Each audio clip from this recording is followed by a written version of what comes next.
So, recent heavy rains in Oudtshoorn and Calitzdorp in Kannaland Local Municipality have left a devastating trail of destruction, with dozens in some communities cut off completely due to persistent rainfall. The downpour, coupled with strong winds, has caused flooding, landslides and infrastructure damage, making it challenging for relief efforts to reach cut-off communities. Now, several roads have collapsed and closed. Newzroom Afrika's Nasiphi joins us live for more, and soon we will be speaking to structural engineer as well from ROMH Consulting, Innocent Makwa. But let's start off with you, Nasiphi. What are you seeing at the moment? And certainly just talk to me about the work that's being done with the infrastructure damage that has been seen. Well, Naledi, just yesterday we went to municipalities, the Oudtshoorn Local Municipality, including the Kannaland Municipality, where we spent a little bit more time that side, where a community had been completely cut off, the Varambat community, indicating that since Wednesday they were unable to make use of the low-level bridge, which was completely submerged following the Olifants River overflowing onto that particular bridge, and we saw helicopters, or choppers rather, being used to provide that humanitarian aid, assistance and relief to those families, taking into account that vehicles and boats were unable to make or cross over that heavy and strong stream. But to talk to us further about the work that is actually being done in the Oudtshoorn municipality, I'm joined by the Mayor, Chris Mcpherson.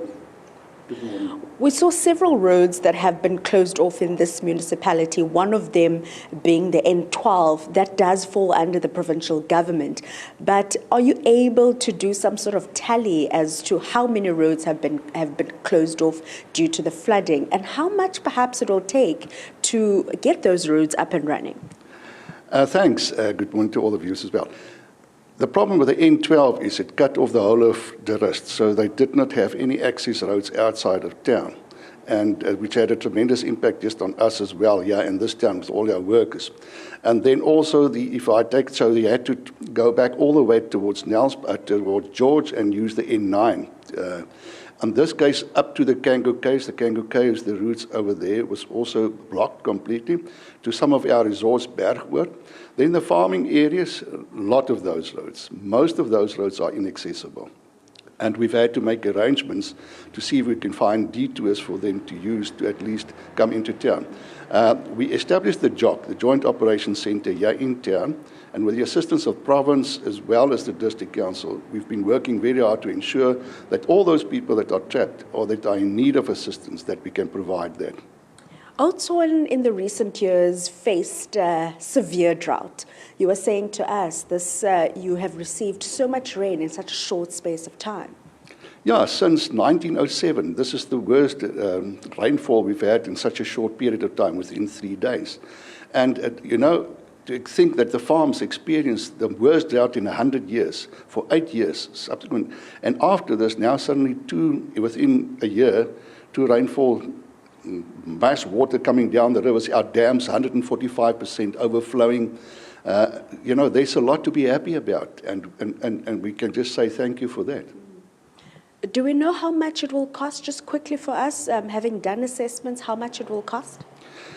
To do a cost-effective study, that's going to be a little bit difficult because there's so many people involved. We don't know, and we haven't assessed exactly the damage. We first have to find out what's the structural damage to bridges because of the flow of the water, the tremendous impact that might have on the structures of bridges. We first have to investigate. We've requested the public to steer away from those bridges as well, even the pedestrians, so that we can ensure that we first inspect those bridges and everything else. And once we've done that, rest assured, we will inform you of what the cost would be. That at least we will apply for emergency aid, which we received in the past. We already received from the national government and provincial government in excess of 26 million to fix the previous damage that was incurred through the rain. We'll have to leave it there. Local municipality of Oudtshoorn Mayor there, Chris Mcpherson, sending another caution to the public under the municipality. However, it does seem to be that there is a glimmer of hope when it comes to the rain here in this region, rather, that has faced years of severe drought, and that is, the capacity of the dams that are overflowing, and also the fact that there has been no loss of life that has been reported. We do know that authorities, together with their partners, are working around the clock to ensure that aid is provided to those communities that are still cut off. We understand that evacuations were also implemented of not only communities and residents, but also animals that were and animals as well, due to the risk that they faced because of the flooding. Yeah. Nasiphi, thank you so much for bringing us that story. Do stay safe, for warm and dry where you are as well. Nasiphi Sam is speaking to us from Oudtshoorn in the Western Cape. Well, let's speak now to the issue around rebuilding and certainly what the construction industry can learn from these floods. We are joined by Innocent Magwa, who is structural engineer with ROM H Consulting. Innocent, good morning to you. Thank you so much for joining us. Can we start with your initial thoughts, seeing some of the damage in areas like the Eastern Cape, for instance, where it's not just roads and bridges that are collapsed, but people's houses. And we're not just talking informal settlements also, even suburban houses, in some cases completely obliterated. Your first thoughts seeing some of those images in the news this week? Good morning, and thank you for having me online. It has been a series of floods that have damaged houses in Eastern Cape and KwaZulu-Natal, and recently as well in Gauteng. We have seen people, they've lost houses, and it is, as structural engineers, it is a new thing that we need to look into, how we construct our houses, how we educate the community around climate resilience, how we approach the issue of sustainable housing development. Yeah, I mean, that's a really good point, right? That so much education needs to be done around how to structure our houses, because there's a sense that we need to start building houses that are climate change event ready. What are those elements of a structure that is climate change ready?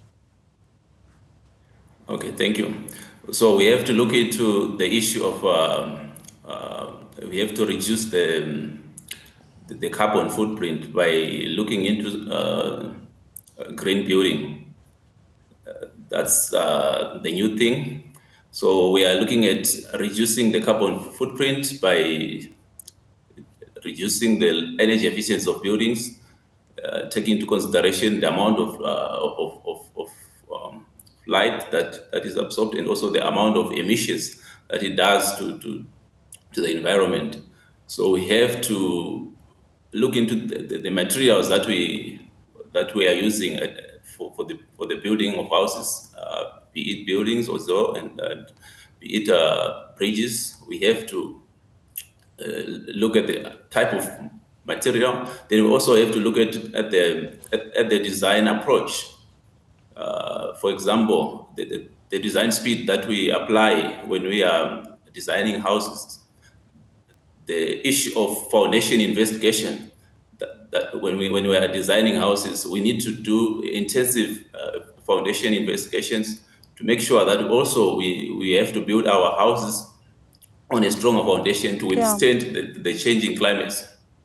Yeah, I mean, we're running visuals of informal settlements, and there, I suppose it is incredibly difficult to implement some of the ideas that you're sharing. But I think certainly from a more top-down approach, there's some decisions that need to be made, and we're building this new government. I mean, your advice to the incoming, say, Minister of Human Settlements? So the approach will be to also to educate the community, make them aware about the climate change, how serious it is, the effect of people building in low-lying areas, so in floodlines, especially in informal settlements. We have seen a lot of people build around in the floodlines, and when floods happen, those houses usually get damaged. So we need to educate the community around that, and also we need to make policies and look at our design codes and regulations that will promote construction of houses in higher areas which are far from the floodlines. Yeah. All right. We're going to leave it there. Thank you so much for speaking to us. We really do appreciate it. Innocent Makwa, the structural engineer with ROM H Consulting, is speaking to us this morning.